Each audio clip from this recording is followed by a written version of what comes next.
Cricket chronicles में चंद्रेश में आप सबका स्वागत है। डबल हेडर का दिन है, शनिवार का दिन है और जबरदस्त दो मुकाबले आपके सामने आने वाले हैं। गुजरात टाइटंस बनाम दिल्ली कैपिटल्स और उसके बाद राजस्थान बनाम लखनऊ सुपर जायंट्स।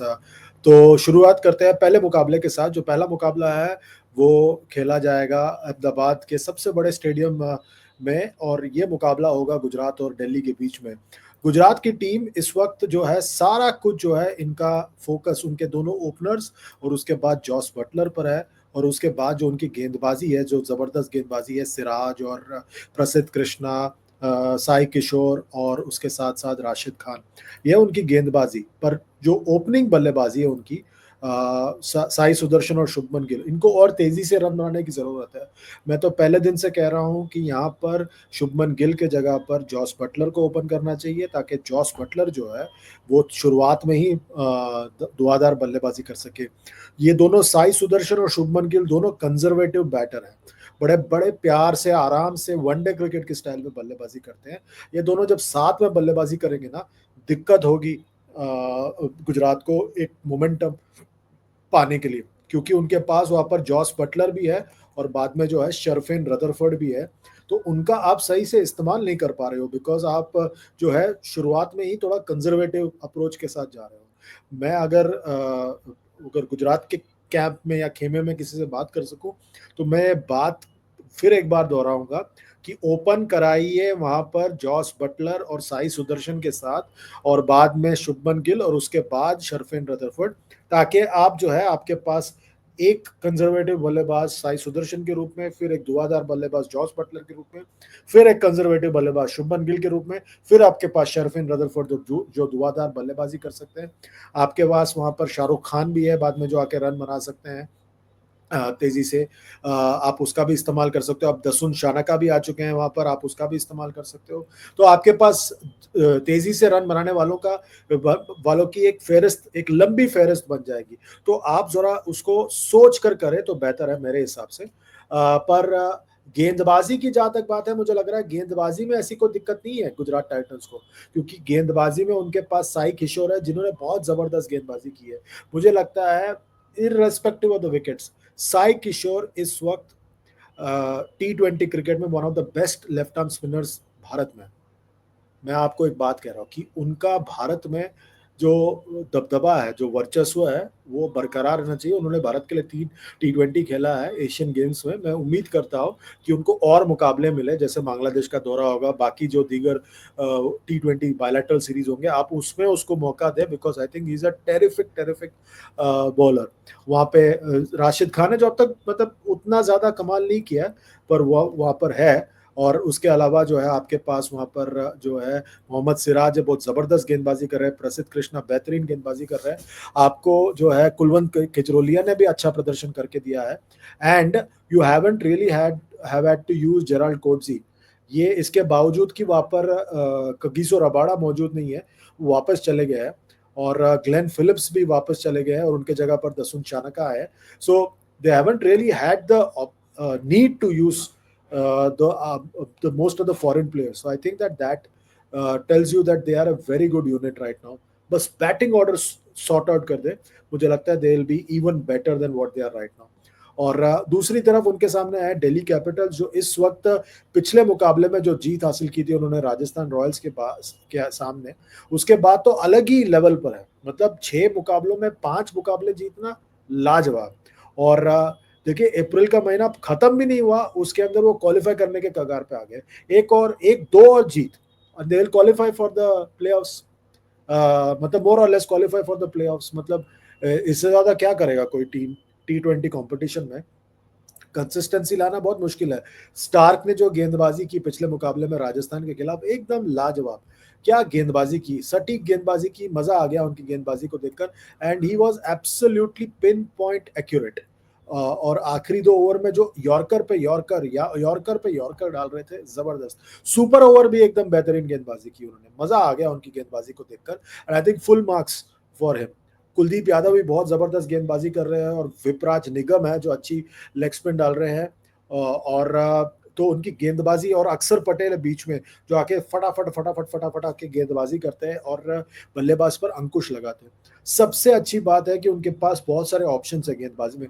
मुकेश कुमार है वहां पर, मोहित शर्मा है जो अलग अलग तरीके से जो है स्लोअर वन डालते रहते हैं और बल्लेबाजों पर अंकुश लगाते रहते हैं। एंड देन उसके ऊपर उनके पास जो बल्लेबाजी है एकदम जबरदस्त, टॉप ऑफ द ऑर्डर अभिषेक पोरेल है। जेक फ्रेजर मैकगर्क अभी तक चले नहीं, पर अभिषेक पोरेल ने बहुत अच्छी कंसिस्टेंसी दिखाई है। अब तक कोई बड़ा स्कोर नहीं किया है, पर I think is a very good cricketer. Karun Nair ने आकर पहले मुकाबले में 89 बनाया, फिर 0 पे आउट हुए। पर I think the biggest plus for Delhi Capitals इस वक्त है केएल राहुल, जो बल्लेबाजी कर रहे हैं, मतलब लाजवाब बल्लेबाजी कर रहे हैं, मतलब कॉन्फिडेंस भरपूर है उनका। वो ओपन कर सकते हैं, बीच में आ सकते हैं, विकेट कीपिंग करते हैं, आप जो कहें वो करेंगे। वो है इनकी खासियत, और I think that that is the reason why I would rate this Delhi team as one of the best इस वक्त इस कंपटीशन में। और उनको कोई ज्यादा बदलाव करने की जरूरत नहीं है। जेक फ्रेजर मैकगर की जगह पे शायद आप फैफ दुप्लेसी, अगर वो फिट हो गए तो आप उनको खिलाएं। ट्रिस्टन स्टब्स भी है जो बीच में आकर बल्लेबाजी करते हैं, वो दुआदार बल्लेबाजी करते हैं, पिछले मुकाबले में गेंदबाजी भी की थी। तो ये कंप्लीट पैकेज है ट्रिस्टन स्टब्स। और फिर आपके पास वहां पर आशुतोष शर्मा भी है जो जबरदस्त बल्लेबाजी करते हैं और मैच को फिनिश करने में उनका किरदार होता है। I think that this only gets better for Delhi Capitals, and I hope that in the coming days यहाँ पर जो है we get to see more and more of this lineup doing well. मतलब मुझे लगता है कि अगर ये इसी तरह एकजुट रहे, और वो एकजुटता नजर आ रही है, आई थिंक दैट वो इसी तरह एकजुट रहे, तो you might see them going all the way to win the title for the first time ever. कुछ भी हो सकता है बॉस, आईपीएल है, कुछ भी हो सकता है। दूसरी तरफ जो तो ये है दोनों टीमों की बात। मुझे लग रहा है कि ये बहुत कांटे का मुकाबला होगा, गुजरात और दिल्ली का मुकाबला। पर I just feel that Delhi has the edge, because उनके पास मोमेंटम है, वो जीत कर आ रहे हैं। 6 में से 5 मुकाबले जीतना मजाक नहीं है, and I think that they are set for an amazing season. चलिए, ये तो बात हो गई अहमदाबाद वाले मुकाबले की। फिर जयपुर में मुकाबला हो रहा है राजस्थान और लखनऊ सुपर जायंट्स के बीच में। ये मुकाबला बहुत कांटे का होगा, बिकॉज दोनों लगभग एक ही नाव में सवार है। बट राजस्थान जिस तरह से नीचे नीचे जा रहा है, I don't know what is happening with them. मतलब मैं तो हैरान हूं कि क्या करने की कोशिश कर रहे हैं।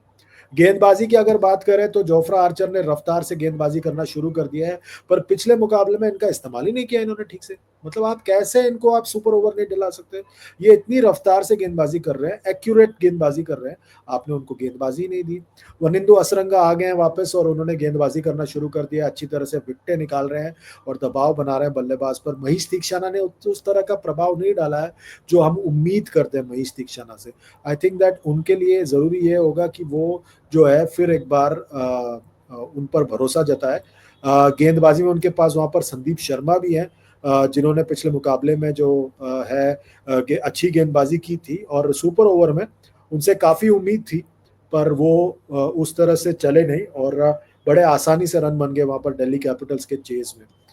तो संदीप शर्मा को उनका इस्तेमाल करना चाहिए। फजल हक फरूकी है जिनको अब तक इन्होंने ठीक से इस्तेमाल नहीं किया है। और तुषार देशपांडे भी है जिनकी काफी पिटाई हुई है। वो चोट के बाद वापस आए तो काफी ज्यादा उनके बारे में जो है उनको सोचना पड़ रहा है, काफी बदलाव करना पड़ रहा है। इनकी ज्यादा दिक्कत जो है वो है बल्लेबाजी में। कप्तान जो है संजू सैमसन, उनके बारे में अब पता नहीं कि वो फिट है या नहीं है, क्योंकि रिब्स में जैसे आपको दिख रहा है यहाँ पर उनके रिब्स में जो खिंचाव हुई थी जिसकी वजह से वो मैच में रिटायर आउट हो गए थे दिल्ली कैपिटल्स के खिलाफ। क्या वो फिट है वो पता नहीं है। क्या आप फिर एक बार रियान पराग से कप्तानी कराएंगे वो देखना पड़ेगा आपको, क्योंकि रियान पराग ने अब तक कोई कमाल नहीं किया है। कप्तानी में कोई खास नहीं था और बल्लेबाजी उनकी ज्यादा चली नहीं है। I think that that is a big telling factor in my view. अगर वो नहीं चलते तो then they have to look for other options. सबसे बड़ी बात यह है कि उनके लिए ओपन करने जो आते हैं यशस्वी जायसवाल, वो अब तक मतलब उनका प्रदर्शन जो है बहुत एवरेज सा रहा है, ऊपर नीचे रहा है। They have to think about क्या करना है उनको अपनी बल्लेबाजी के साथ। अगर संजू फिट नहीं है तो कौन ओपन करेगा जायसवाल के साथ? क्या है आपके पास विकल्प? क्या आप जो है नीतीश राणा के साथ जाएंगे जिन्होंने अब तक जो है 2 बार 50 मारे इस टूर्नामेंट में? क्या आप उनके साथ ओपन कराएंगे या खुद रियान पराग ओपन करेंगे? क्या है प्लान? और शिमरॉन हेटमायर के साथ क्या प्लान है आपका? आप शिमरॉन हेटमायर का किस तरह से इस्तेमाल करेंगे? ध्रुव जुरेल पिछले मुकाबले में मेरे हिसाब से वो सबसे बड़े दोषी थे वो मुकाबला ना जीतने के राजस्थान रॉयल्स के लिए। जो 5वें गेंद पर 20वें ओवर में दूसरा रन रिफ्यूज किया उन्होंने शिमरॉन हेटमायर के कॉल पर, उसके लिए वो जिम्मेदार है। तो I think that he also has a lot to answer for. तो बहुत सारी चीजें हैं, बहुत सारी परम्यूटेशन कॉम्बिनेशन है जहां पर आपको सोचना पड़ेगा, क्योंकि उनकी जो पूरी जो बल्लेबाजी है बिखर गई है। And I think that they are in a spot of bother, Rajasthan Royals. दूसरी तरफ उनके जो प्रतिद्वंदी है वो भी ऊपर नीचे रहा है, उनका उतार चढ़ाव रहा है उनके प्रदर्शन में। Digvesh Rathi has been the biggest surprise factor for me, जिस तरह से उन्होंने प्रदर्शन किया है। And I think that full marks to LSG for backing him in this tournament. Bishnoi ने अब तक थोड़ी बहुत अच्छी गेंदबाजी की है, पर उस तरह से प्रदर्शन नहीं किया जिस तरह से आप उम्मीद करते हो उनके साथ। आवेश खान चोट के कारण शुरुआत धीरे से किया, पर अब वो शायद I think is finally looking good, पर he needs to contribute a lot more. And वहां पर आकाशदीप ने कुछ कमाल नहीं किया है। शार्दुल ठाकुर शुरुआत तो जबरदस्त हुआ था, उसके बाद प्रदर्शन नीचे गया है। तो they have a lot to think about. पर अच्छी बात यह है कि उनके लिए उनकी बल्लेबाजी चल रही है। आप अगर बात करें बल्लेबाजी में, निकोलस पूरन ने जबरदस्त बल्लेबाजी की अब तक। Is been very very impressive so far, और कंसिस्टेंट रहे हैं। पिछले मुकाबले में चले नहीं, पर I think is been overall very consistent. That's a good sign. और फिर ओपनिंग में आपके लिए जो है, जिस तरह से मिचेल मार्श ने बल्लेबाजी की है, क्योंकि वो गेंदबाजी नहीं कर पा रहे, बल्लेबाजी जबरदस्त की है अब तक, कंसिस्टेंट रहे हैं। So full marks to him as well. But I think the biggest plus is the fact that पिछले मुकाबले में कप्तान ऋषभ पंत भी चले। वो एक मैच में उन्होंने ओपन किया था, पर पिछले मैच में वापस नंबर 4 पर आए और उन्होंने रन बनाया। तो overall they have some issues, पर उतने इश्यूज नहीं है जितने राजस्थान रॉयल्स के खेमे में। राजस्थान रॉयल्स में पूरा पूरा जो खेमा है बिखरा हुआ सा लग रहा है। And I think that that's the big thing that they need to fix right now. तो let's see what happens. We are waiting to wait and watch, but I think that बहुत ये भी एक क्लोज मुकाबला होगा। पर I just feel that maybe, just maybe, Lucknow might prevail in this match. Lucknow की जीत हो सकती है इस मुकाबले में। पर आपका क्या मानना है? वीडियो के नीचे कमेंट कीजिए, लाइक कीजिए, शेयर कीजिए, सब्सक्राइब कीजिए, और साथ ही साथ नोटिफिकेशन की घंटी भी बजाइए। अभी के लिए बस इतना ही। अपना ख्याल रखिए। Goodbye for now.